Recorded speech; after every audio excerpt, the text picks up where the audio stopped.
I will be traveling in 5 days going to Taiwan, and mga bestie, in this video, nakikita naman sa title ng video, I will be going to share with you what's inside my hand carry bag for international trip.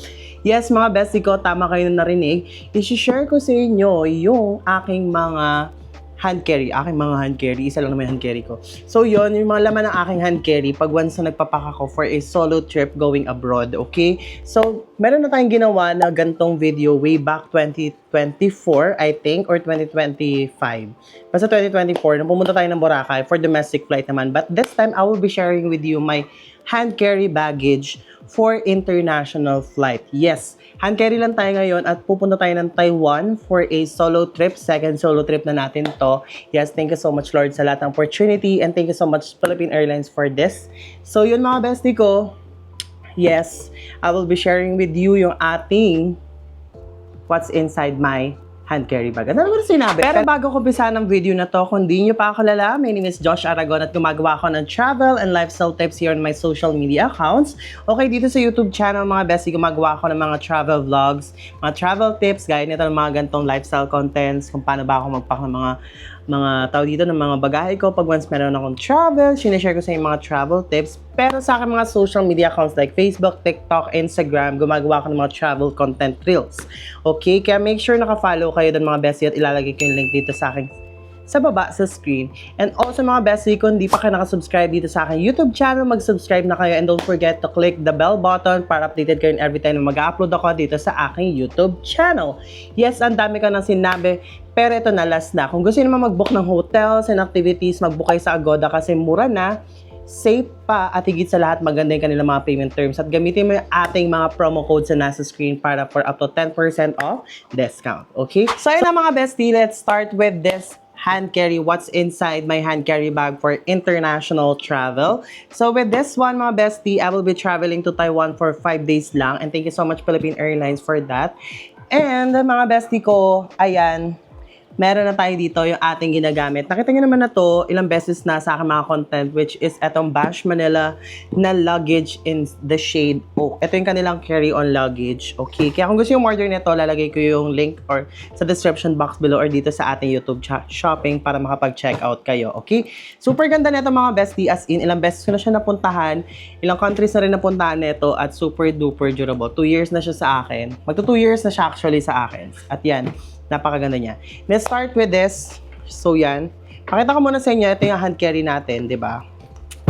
Tapos, lalagay natin yung mga ibang mga gamit. Okay? Let's start. Okay, mga bestie, na naka-open na yung ating maleta na Bash Manila, at uunahin natin dyan, which is etong Prakta ng IKEA na bag. Bakit ako may ganito, mga bestie? Kasi nga naman, yung papunta natin ng flight going to Taiwan is wala tayong baggage. Pero sa pabalik natin, meron na tayong baggage. Okay? Meron tayong 30 kilos baggage, and I'm planning to do pasabay. Okay? Kaya kung gusto nyo magpasabay ng mga gamit, kung meron man kayong meron man akong travel or what, ilalagay ko yung aking page dito sa aking social media. Yung social media page na aking pasabay business dyan. Ilalagay ko na lang sa screen para may idea kayo. So ito guys, yung Prakta na bag, parang nabili ko ata to 300 plus. Pero pag sa IKEA, parang 299 pesos lang siya. Maganda na siya for 20 kilos baggage. Okay na yan. 30 kilos yung bagahe natin. So, goods na goods. So, unahin natin yan siya dito. Siyempre, uunahin nyo yan dyan. Okay? So, yung next naman natin mga bestie ko is itong shoe cover. Yung waterproof nila na silicone. Actually, ilang beses ko nang ginamit. Pumunta ako ng Malaysia. One time ginamit ko siya. Yung isang ganito. Ito kasi bago na siya. So, gumamit ako nito kasi sa Taiwan ngayon, unpredictable yung weather. It's either mainit tsaka tag-ulan. So, shoes lang ang dadalhin ko kasi ayoko madala ng tsinelas. So, shoes lang yung dadalhin ko. So, cover ko siya pag once na umuulan. Safe naman ito mga bestie, as in, nakagamit ako na ito sa Malaysia at umuulan. Safe naman yung naging sapatos ko. Ilalagay ko yan dito sa may pocket, dito sa may dito. Yan, ang dami actually pwede paglagyan netong maleta na to, as in. Sobrang daming pwede nyong malagay. Okay? So, next naman natin, isi-share ko na sa inyo yung mga gamit, okay, na ilalagay natin dito. Aside from this one, yung mga nilang dyan, ilalagay na yun natin yung mga damit, yung mostly damit lang yung malalagay ko dito since hand carry lang naman siya at meron pa akong personal bag. Mamaya isi-share ko sa inyo yung personal bag din natin. Okay? So, this one, ilalagay na natin siya. Okay, next naman natin na ilalagay, which is etong selfie stick na ating DJI Osmo 360. Ilalagay ko siya dito kasi hindi na siya kasya dun sa aking personal bag. Ilalagay ko na siya dito. And also, etong tripod na nakalagay yung camera, dito ko na yan ilalagay mamaya pag once na tapos na tayo mag-shoot. Wala kasi akong extra na tripod. So, yan, ilalagay natin yan siya dito. Kasya din naman siya, okay? So, yan, proceed na tayo sa ating mga gamit na nandito. Okay? So, yan, meron din tayo ditong mga bash na packing cubes. Yes, mga bestie ko, 3 years na siya na sa akin. Bigay siya ni Mother. Thank you so much, Ma, sa pagbigay nito. At up until now, ginagamit ko siya at ang dami na rin napuntahan nito. Mapa-domestic or international man yan.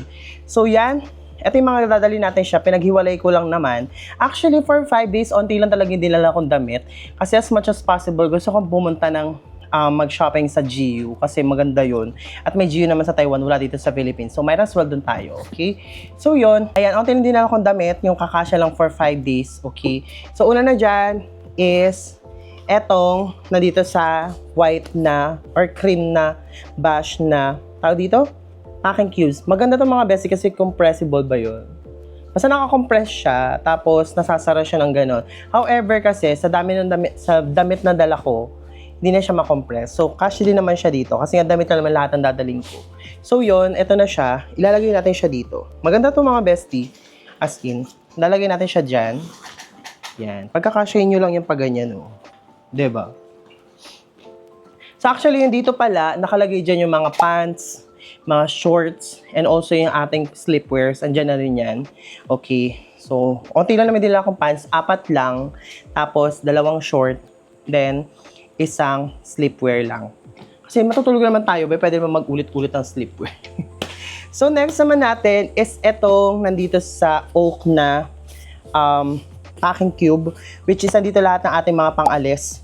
Lahat. Nandito na lahat ng mga tops natin, yung mga t-shirt, polos, nandito din. Tsaka yung slipwear natin na pantaas. Actually, onti lang talaga din ako damit. Para nasa 7 lang to na damit. Kasi 7 mga pang-alis. Tapos, 2 slipwear lang naman dinala ko.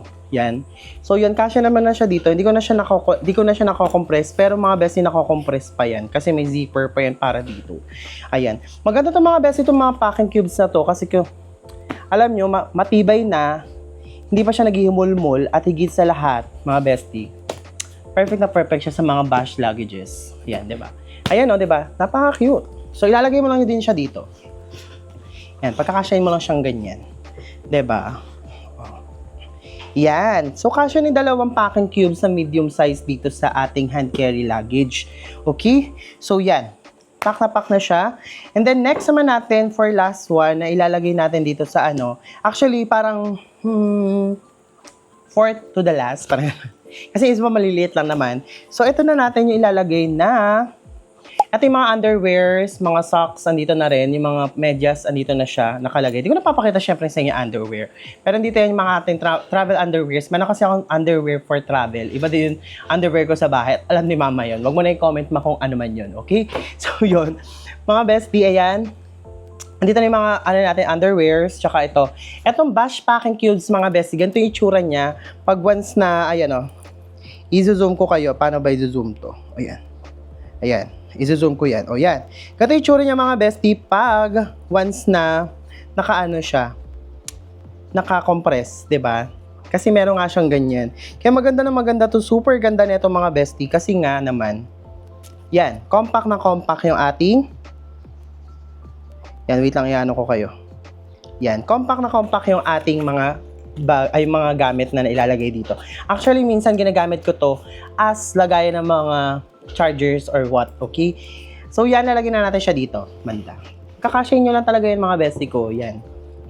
Diba, kasya na yung 3 packing cubes agad dyan. So, kompleto natin mga damit at susunod namin may iba natin mga essentials, okay? So, ito na. Okay, for the essentials naman ng mga bestie ko, actually, since limited nga lang yung kilo natin for hand carry, okay? So, meron lang tayo dito dinala na fiber towels and bath towels. Ito yung mga parang dito, bath towels na siya, nandito na yung lahat. Meron na rin siyang fiber towels. Nandito na yung lahat. Actually, reusable to. Fiber cloth na rin siya. At perfect for travel siya kung ayaw magdala ng mga malalaking mga towels since takaw siya ng space, di ba? So, might as well, magdala na lang kayo ng ganito. Ganyan yan. Actually, nabili lang to ni Mother sa Shopee. Yan, si Mother yan, hiningi ko lang kasi dami yung ganito sa bahay. Gawa ng, yan, mahilig nga kami minsan mag-beach. Pero ngayong summer, wala kami beach. Hindi kami nag-beach ngayong summer. So, ilalagay mo lang siya dyan. Siksik mo lang siyang pa ganyan. O, diba? Kasya na siya. Okay? So, next naman natin mga best, hindi ito mawawala sa ating hand carry luggage or pag nagta-travel tayo anywhere man yan, sa Philippines, sa international, land travel man yan or flight, dapat meron tayong medicine pouch.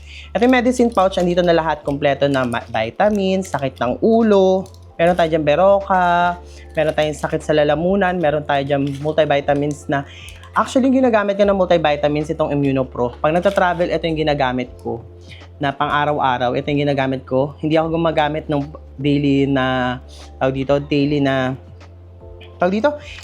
vitamins ko, which is yung BWC. Pero pag nagta-travel ako, ginagamit ko tong Immunopro kasi all-in-one na yan. As in, hirap na magkasakit lalo na pag nasa ibang bansa ka, di ba? O ibang lugar. Tapos, meron tayo dito yung Ersiflora, ayan. Ersiflora, ayan o, di ba? Bongga yung Ersiflora na yan o. Di ba? So, meron tayo dyan, dapat yan mawawala. Pag once na nagtatravel tayo, syempre may tayo mag-food trip. Tapos, meron tayo ditong salbutamol pag once na meron man nebulizer sana, diba? Pero meron din ako dito yung parang tinutunaw na para sa ubo. Fluimicil, yan. Meron tayo yan. Tapos, yung mga antibiotic, ay mga gamot natin for sakit ng tiyan. Actually, hindi kasi sanay kami sa tiyan pag once na meron ka. Kunyari, pag masakit tiyan mo pag nasa travel ka, hindi kami naniniwala sa Imodium at Diatabs, to be honest. Meron kami talagang, nagpareseta kami for that sa amin ng buong pamilya. Yun yung gamit namin. Pag once na nagta-travel kami, dapat meron kaming ganun. Kasi nga minsan, hindi natin may iwasan na umalburutong tiyan, pasensya na sa mga kumakain. Pero in reality, ganun talaga. Pag once na nagta-travel tayo, hindi natin may iwasan yung mga ganun scenario. So, might as well, dapat meron kayong medicine kit. So, ilalagay lang natin siya dyan. Ganun lang siya. And lastly, mga bestie ko, ilalagay natin dito sa ating maleta na Bash Manila is etong ating gentlewoman na bucket hat. Actually, nabili ko to sa Bangkok. Siyempre, gentlewoman, dulo naman siya. Nabili ko siya last year, pumunta kami ng Bangkok. At up until now, ang dami na napuntahan na lugar. Ito pa rin ginagamit ko pag once sobrang tirik ng araw. Kasi yung sombrero na ganun, hanggang dito lang yung unlike itong bucket hat, hanggang likod mo kaya ring matakpan. Siyempre, ayaw naman natin maging maitim yung magkaroon ng discoloration yung ating batok, di ba? At mabilis lang yung pag sobrang init. So, ilalagay mo lang siyang ganyan, tutupi mo lang siyang ganyan. And then, ayun na. Okay na. Pwede nyo na siyang i-lock. Asan yung lock? Basta i-lock nyo na siyang paganyan. So, that's it, traveling besties, dito sa ating hand carry luggage. Okay, so tinimbang ko naman na siya, nasa around 7.2 kilos. Okay naman na yun, all goods na yun. So my best tip mga bestie ko, pag once na meron kayong hand carry luggage, lahat ng airlines po is meron lang silang limited to 7 kilos hand carry. So yung akin, nasa 7.2 kilos, pasok na pasok siya. Actually sa harapan, pwede pa maglagay ng laptop, however, lagpas na siya dun sa ating allowed na allowance for hand carry. So make sure mga bestie na dapat sumunod kayo sa mga airline rules mga bestie kasi hindi natin may iwasan minsan na kailangan natin magbayad pag once sumobra yung ating mga bagahe. Lalo-lalo na for hand carry, okay? May reason dyan bakit mga bestie meron lang silang kilos na ina-allowed for the weight and balance ng aeroplano and for our safety naman. So make sure dapat mag-follow tayo, okay? Wag niyong kakalimutan yun, okay? So next, proceed naman tayo sa ating personal bag. So yes, aside from hand carry luggage, allowed tayo sa lahat ng airlines except for other airlines like AirAsia or what. But Cebu Pacific and PAL, meron silang additional one piece na hand carry, okay? Pwede nyo lagay nyo yung mga laptops ninyo, gadgets, cameras, or what. Pwede yung mga important details, okay? So, ipapakita ko naman yun sa inyo. Ito, hiwalay ko na siya, okay? Let's go. So, mga bestie, proceed naman tayo sa ating personal hand carry na bag, okay? Yun, gaya na sabi ko kanina, yes, allowed tayo ng isa pang hand carry luggage or hand carry bag personal bag, yan dun yung mga gadgets or important documents ninyo or important things na kailangan nyo dalhin during your travel or during your flight. Yes, allowed lang man yun mga bestie, walang problema yun. As long as, mga bestie ko, hindi naman sobrang bigat yung nakadadali ninyo. Pero mostly naman ina-allowed yan, lalo na sa Cebu Pacific and then Philippine Airlines, ina-allowed yan. However, kay AirAsia, yan, kasama siya sa nanitimbang. Yan. Okay, dito yung mga airlines yan dito sa Philippines, yung mga sinasabi ko sa inyo. Okay, so yun mga bestie ko, share ko na sa inyo, yung ating gagamitin na hand carry bag, na ilalagay itong mga to, isa-isa yan. I-share ko sa inyo yung mga laman yan, okay? Ito yung mga ilalagay natin sa ating personal bag, okay? Yung gagamitin natin na personal bag, which is ito, na parang tawag dito, cross body bag. Binili ko lang siya guys sa TikTok at nagamit ko na siya during our travel last year sa Malaysia. Ito yung gamit natin. Yan. Diba? Napakatibay na ito mga bestie at ang dami pwedeng malagay. Okay? So yun, isa-isa na natin. At gusto nyo umorder nito guys. Okay? Ilalagay ko yung link sa description box below kasi napakasulit talaga nito. Okay? So yun, isa-isa na natin yung mga ilalagay natin dyan. So una na dyan mga bestie ko yung ilalagay natin is itong mga ating mga pang-work. Yan, meron tayo dito yung MacBook natin na Air, tapos yung iPad, andito yan. Ilalagay natin yan. Hindi siya pwede sa mga bagahe, mga bestie ko, ha. Sa personal bag nyo siya ilalagay, okay? So, yan, unahin mo yan dyan. Siyempre, ilalagay mo yan dyan. Hindi pwedeng, hindi yan maano. So, next naman natin ilalagay is itong travel documents natin. Yung travel documents, andito yung ating passport. Siyempre, hindi yan mawawala. Okay? Yung passport, yung mga IDs, mga documents natin, andito yan. Okay, passport, hindi yan mawawala for international flight. Dapat meron kayong passport. So, yan, napakaganda na ito mga bestie ng passport holder ng Bash. Kasi, tawag dito, meron na kayong pwede malagay ng mga cards, yung mga cash, pwede nyo siya malagay.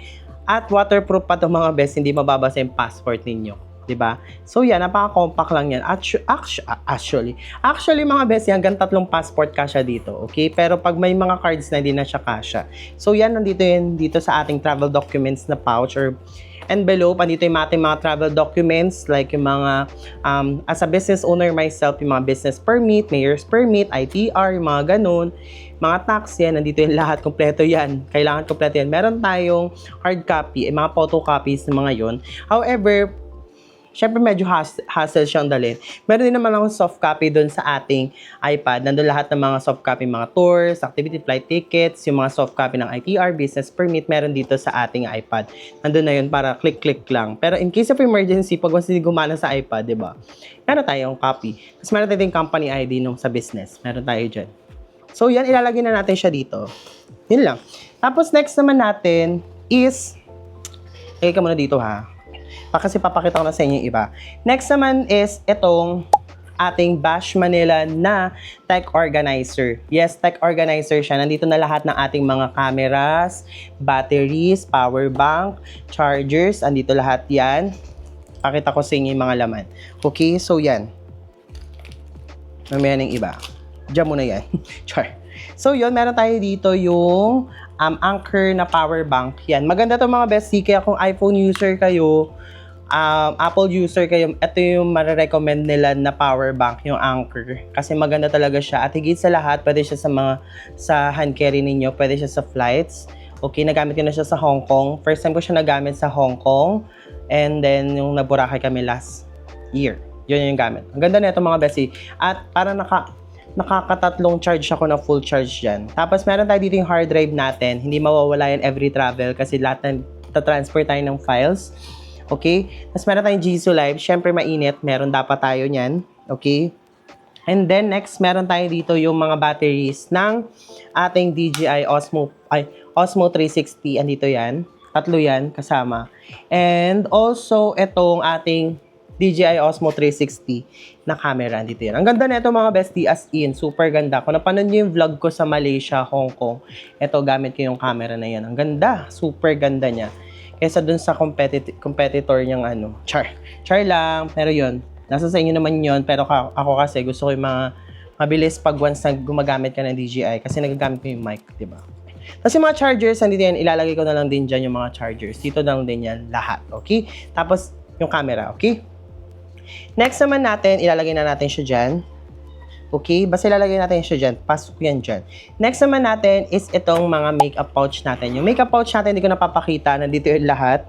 Okay?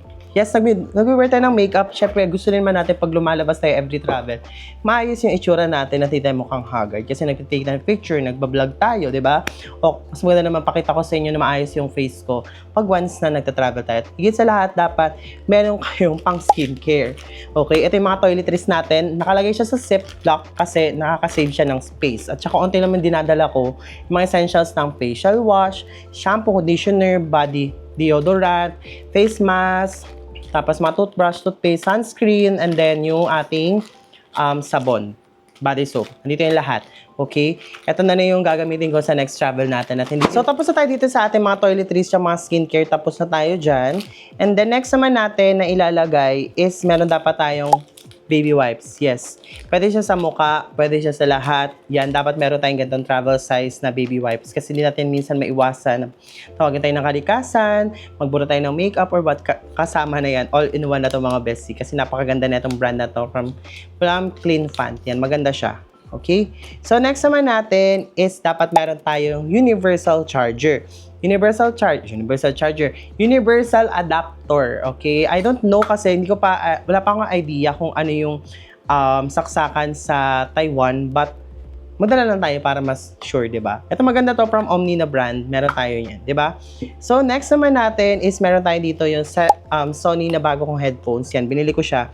Ang ganda na ito mga bestie, as in, super ganda ng base niya, ang ganda pang travel. However, may tip mga bestie, if we're planning to have or mag-headphones pag once na nasa travel kayo, okay, lalo na pag nasa airport kayo mga bestie, be mindful pa rin sa mga oras ninyo. Wag na wag kayong mag-aano kasi dapat kung mag-aano kayo, kung magsusuot kayo ng mga headphones habang nasa airport kayo, dapat alive na alive kayo at hindi nyo makakalimutan yung mga boarding time ninyo, okay? So yan, make sure na lang na dapat ay maayos yung inyong mga oras at maayos yung paggamit nitong headphones kasi marami nang iwan ng mga flights pag meron silang headphones kasi hindi nila naririnig. So, be responsible na lang. And maganda siya sa flight, okay? So, yan. Ito yung ating headphones from Sony, basta yun. So, next naman natin is ito, yung ating timbangan. Bago to actually, nagamit ko na siya nung nag-Hong Kong kami. Ang ganda na ito mga bestie ko kasi accurate siya doon sa mismong timbangan sa airport. Kung anong timbang nito, hindi yun sa airport. Okay? Pero ang ina-recommend ko sa inyo is dapat meron kayong allowance na 1 kilo. Ano yung standard na ano ninyo na bagahe or ano ninyo, dapat meron kayong less na 1 kilo. Okay? Dapat meron kayong allowance na 1 kilo. Okay? Okay, last but not the least mga bestie ko is itong ating travel na religious travel essentials. Like for example, meron tayo dito yung crucifix, tapos yung rosary meron tayo dyan, okay? Lagi natin dala kung saan man tayong, meron tayo kasi travel altar, however, nandun kasi siya sa table ko. Hindi ko siya mapapakita sa inyo, pero dadaling ko rin yun. Okay, alam nyo naman yun, yung travel altar, pinapakita ko yun sa vlog. So, might as well, daling ko na rin talaga siya kasi alam mo yung safetyness, yung power ng prayers pag once na nag-travel kayo or kung saan man kayo, kung ano man ginagawa ninyo, sobrang effective. Kaya mag-pray kayo, okay? So, that's it, traveling bestie sa ating what's inside my hand carry luggage. Kaya naman mga bestie, kung meron kayo natutunan dito sa video na to or kung gusto nyo magkaroon ng mga products na minention ko kanina, ilalagay ko yung link sa description box below ng mga product links nila or mismo dito sa YouTube Shopping para may idea kayo at makapag-check out kayo, okay? So, one last step mga bestie ko, pag meron kayong mga hand carry mga bestie, make sure lang na sumunod kayo sa mga allowance or baggage allowance or weight allowance ng mga hand carries ng mga specific airlines, okay? Para hindi din kayo magkaroon ng mga extra fees or bayad or dagdag gastos pag once na nag-travel kayo. Ang sakit sa ulo nun, okay? Pero kung meron naman kayo extra, why not mag-settle kayo sa mga bagahe, okay? Magbayad kayo ng mga baggage ninyo. So, yun na nga mga bestie, kung meron kayo natutunan or kung gusto nyo naman mag-book ng mga hotels and flights and activities, okay, mag-book kayo sa Agoda at gamitin yung mga codes ko na nandito sa screen. Okay, for up to 10% off discount. And also mga bestie, kung gusto yung mga daily updates, daily ganap ko sa buhay, you can follow me on all my social media accounts na dito sa screen. And lastly mga bestie ko, kung gusto nyo pa ng mga gantong videos, mag-comment kayo, okay? Don't forget to like and subscribe dito sa aking YouTube channel. Yun lang, God bless and thank you so much for watching. Bye!